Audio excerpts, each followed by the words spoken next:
Hi, everybody, and welcome to the Supernova Tosha Show. I am Tosha, and today we are speaking on the subject of autism. And I have a special guest. This is Dr. Thelma Tenney. And Dr. Tenney, I'd like to welcome you to the show. Thank you. Okay, and tell me, um, I wanted to talk about autism because there's so many different spectrums. And first of all, I don't even know what that word spectrum means, or um, you know, just basically if you can kind of walk us through, because there's a lot of misconceptions. So many parents, children, and people in the community that need help understanding what it is about.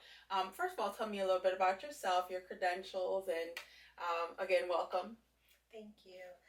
Well, I am a licensed marriage and family therapist, and I've done some research with autism, and my PhD is in trauma therapy. So I guess that's it about me. I have an 8-year-old autistic son. He was diagnosed with autism on his around his first birthday. So I'm able to speak firsthand on the struggles in our story and help families to realize that every story is unique. So basically, what autism is, to answer your question, is it's a neurological developmental disorder. Okay. So what it does is it affects the individual's social skills, communication skills. They have repetitive behaviors and sensory issues. Okay. We talk about autism on a spectrum because it's looked at as a rainbow, so to say. Okay. So there can be low functioning. Okay. Low functioning would look like nonverbal. Okay. Autism also is accompanied by physical ailments sometimes. Okay. So a child that's nonverbal or an individual that's nonverbal may possibly have to be fed with a feeding tube. Oh. So that's on the low spectrum. And then on the other continuum of that umbrella, so if you think of little dots all along the way to get to the other end of that rainbow, you have Asperger's. Okay. So Asperger's is a form of autism, and it's classified as high functioning autism. So they are verbal. They are the autistic children that most people will say, well, I wouldn't know if you didn't tell me type. Or maybe the children that you just think they're antisocial. They don't have social skills, so to say. Okay. And with Asperger's, am I saying that correctly? Yes. Okay. Are there any physical, I would say, abnormalities? There could be. If I think of my son specifically, he has digestional issues. Okay. So he complains of a lot of stomach aches. His stomach hurts a lot, and that may stem from anxiety.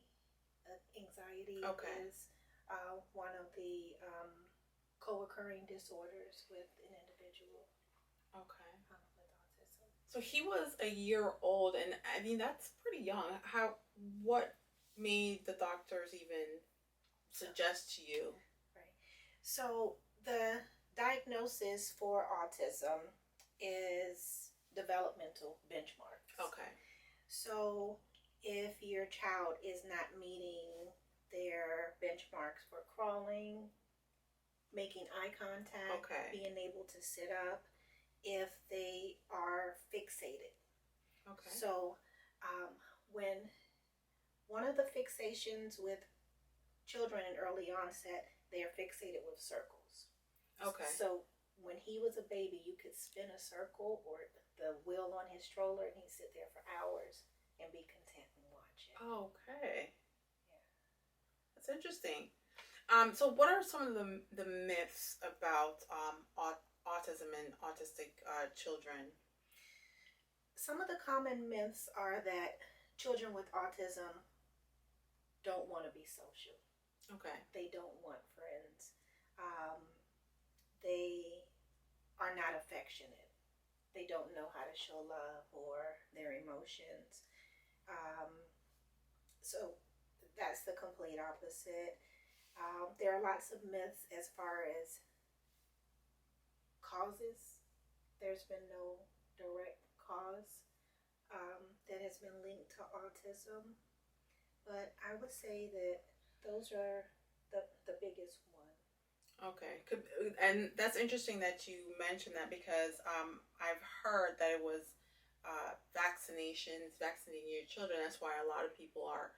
That's not the main reason, but one of the rationale that they give for not giving vaccinations or parents opt to not vaccinate their children. Right. And again, we can make an argument about anything. I think that's more of one of the arguments to say don't vaccinate your child. I have three children, and all of my three receive vaccinations, three at a time or two at a time. And Carter's the only one who has autism. There's also speculation about the age of the parent. Okay. There's also research that says if you eat too much mercury Oh, and fish. in Okay. fish, if you consume too much during pregnancy, and there's also now research that suggests that it's not something the child is born with, but anxiety levels in the family system cause autism. Oh. So there are many theories, and we can't say that any have been proven, but there is Continuing research. correct. Okay. All right. What are some of the screening tools that a pediatrician would use as far as detecting or diagnosing autism? The pediatrician is going to use those benchmarks. Okay. And most people don't know what the benchmarks are for, but that is a direct screening for autism. Okay. Making sure they meet those target milestones. And if they're not meeting those milestones, then the pediatrician would recommend additional testing for different types of maybe disorders that they may suspect. Okay. And then the other one is there is once you have the um,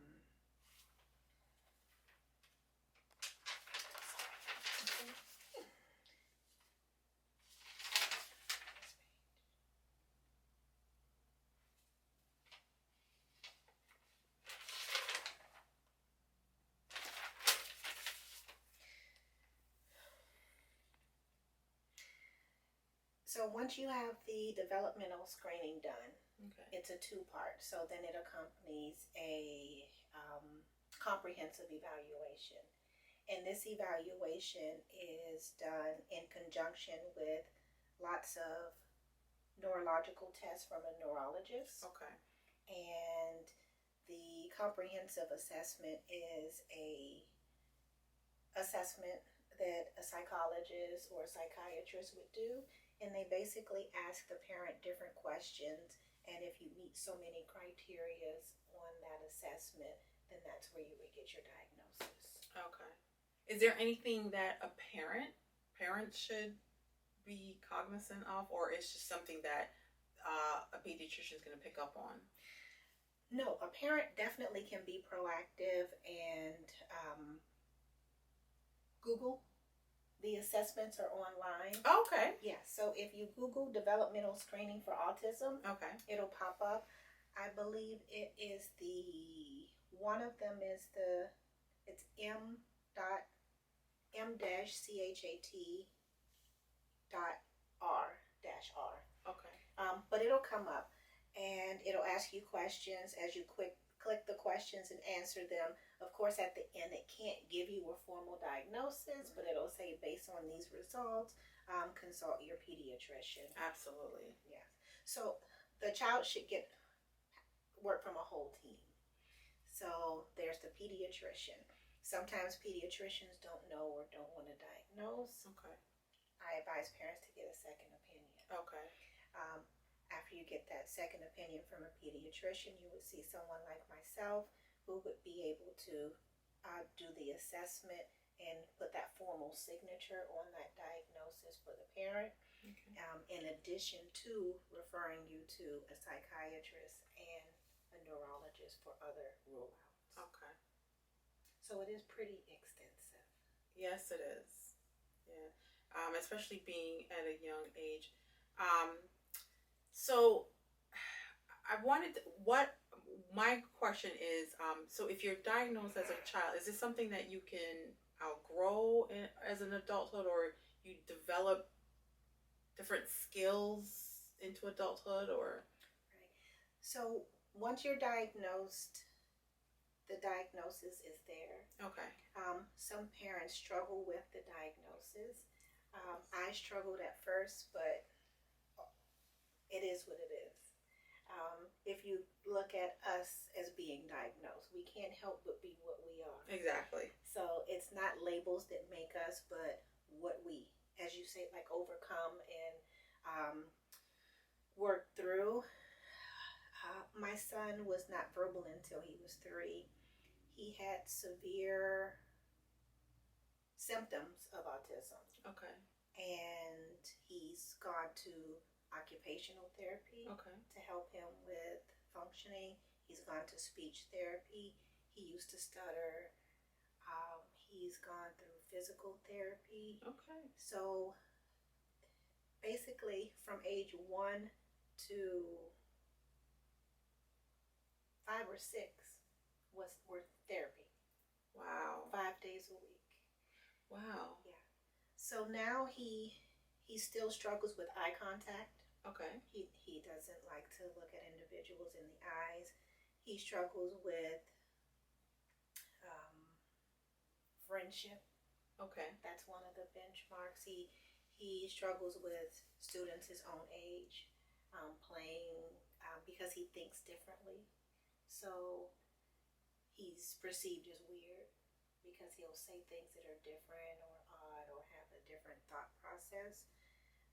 He's gotten out of flapping or flailing is when you see kids just doing like this to kind of self-soothe. Mm-hmm. Because autism, one of the symptoms is improper emotion regulation. Okay. He still struggles with authority in school and gets pulled out, but he's a straight B student. That's excellent. Thank you. He's mainstream. He's not in a cluster class. What is a cluster class? A cluster class is a smaller class for lower functioning children with autism. Okay. So if he were not able to keep up with the schoolwork in his classroom, Mm-hmm. they, I'm sure, would recommend that he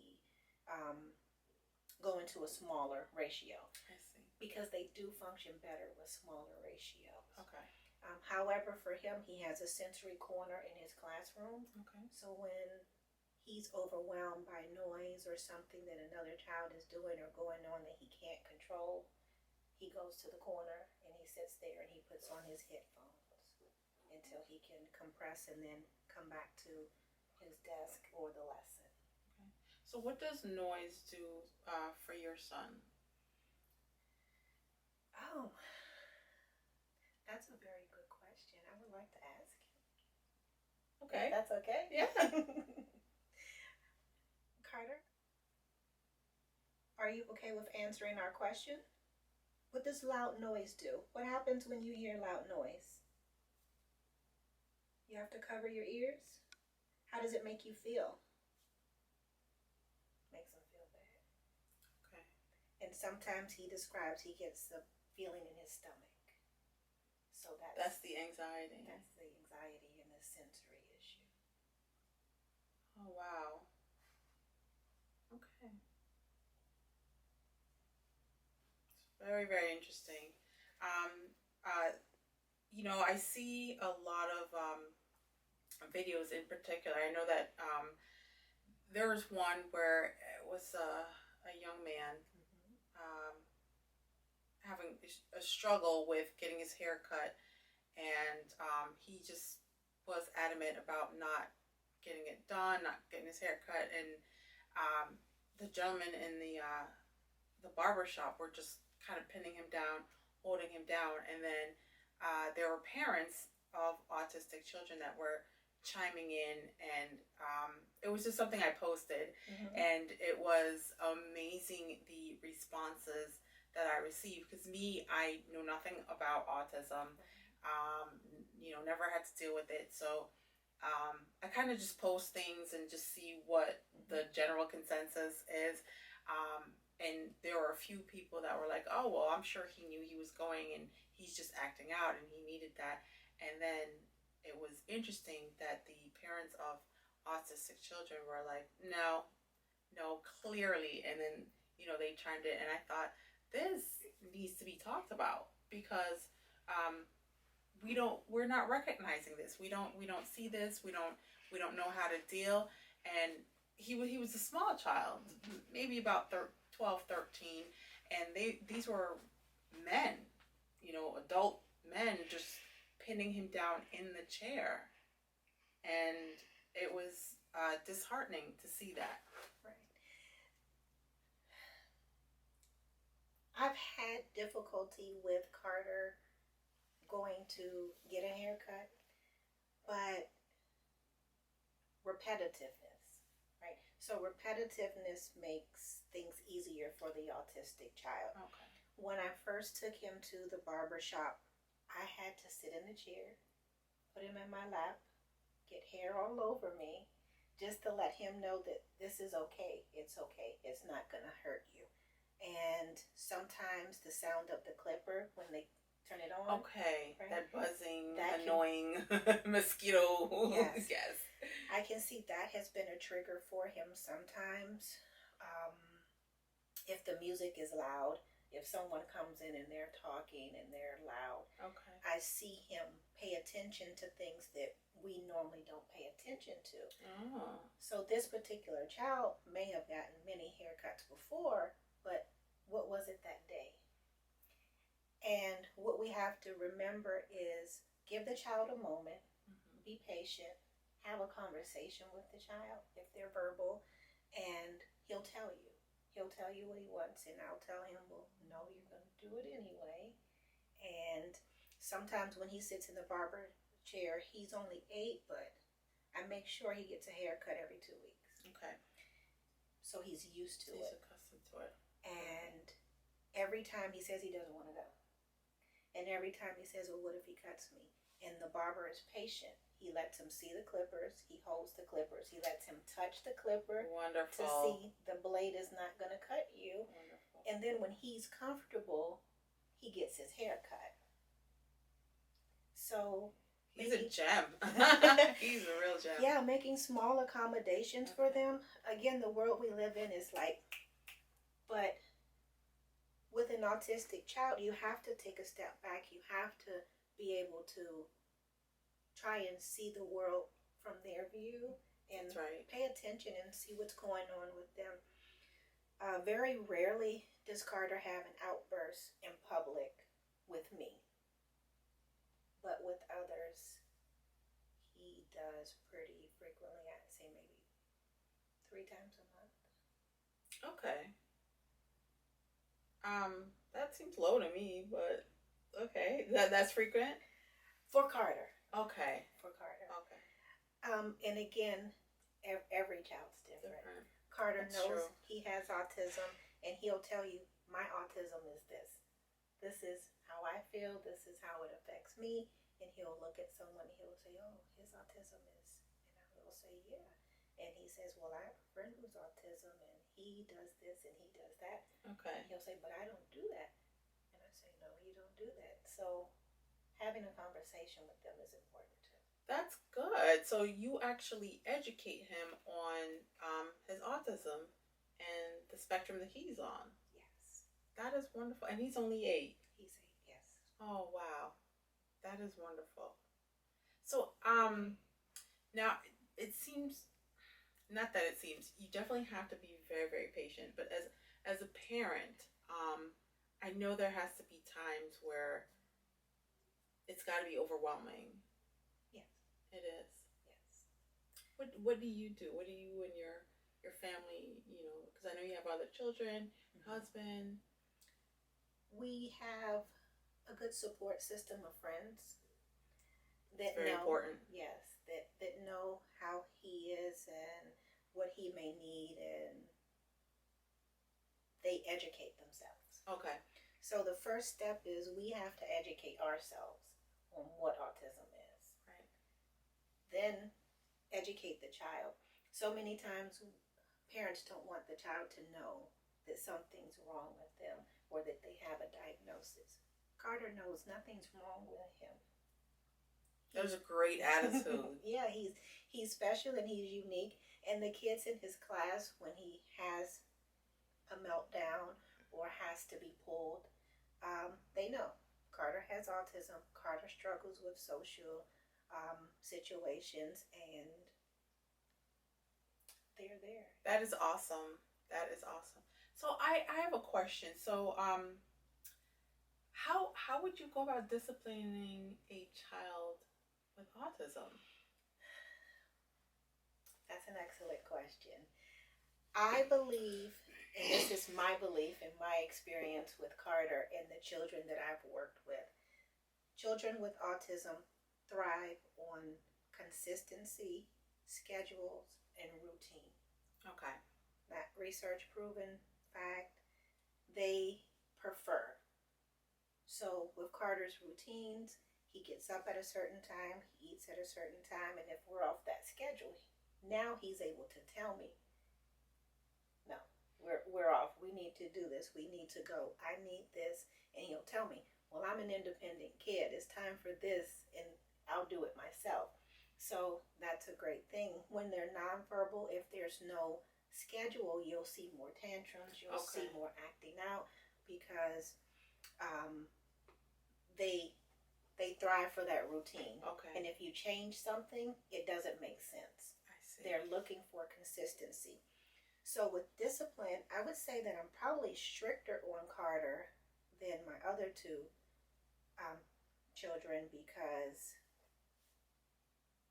I don't want him to think that,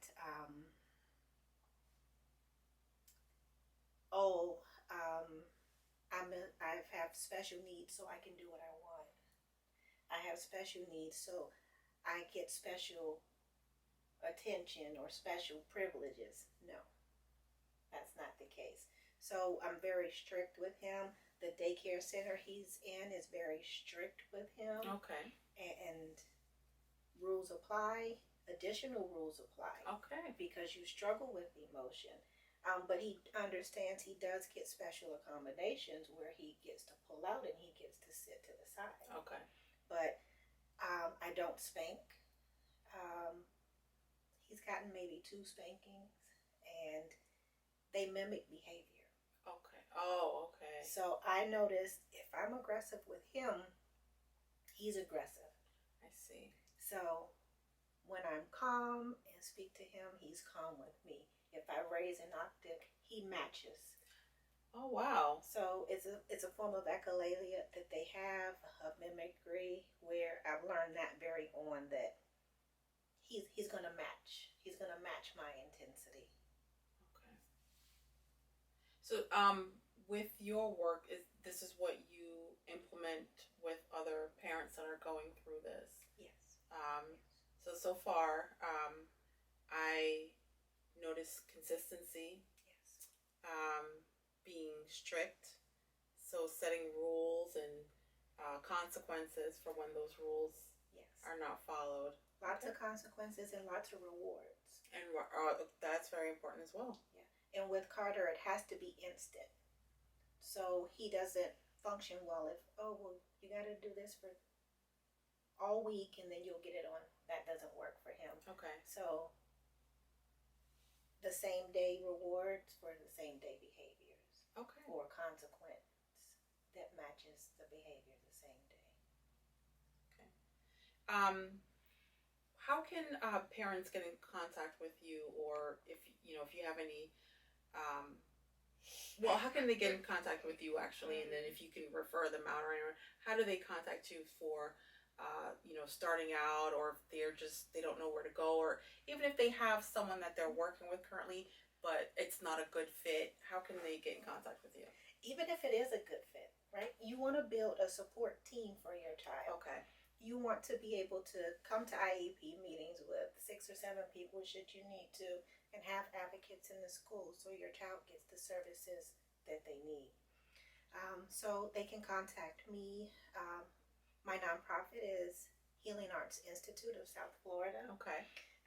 One of the greatest resources today, I know we were discussing earlier, like is autism diagnosed more now, or do we just know more about it now? And I think that with technology, Google, right, it's going to be your best resource. Google is your friend. So you can Google Healing Arts. Our social media is Healing Arts Institute of South Florida. Our phone number is 954-459-1473.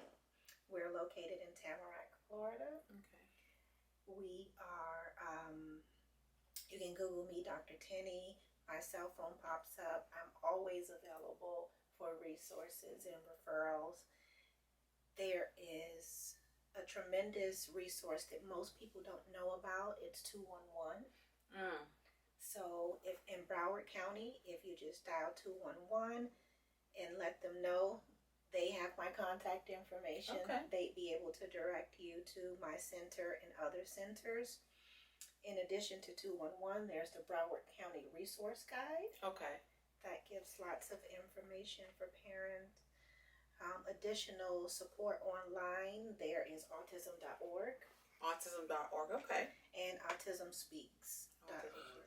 And I do believe 211 is like everywhere. Oh, yes. Yeah, I think that's like not just Florida, but if you're in Georgia or Connecticut, or there is a 211 helpline for those needing assistance, and they're a plethora of information for resources for Yes. Young people, old people, older people, parents, children, everyone. Well, Dr. Tenney, it was a pleasure having you. Thank you so much for sharing some information with us. I look forward to having you on the show again. And, thank you. You're welcome. Thank you. You're welcome. So, hello, everyone. I want you to meet Carter, who Dr. Tenney has been speaking of so highly. Carter, say hi to everyone. Okay, so what did you want to tell us about Carter? About bullying and how I really don't like it. People should be nice to each other all the time. That is so right. That is awesome.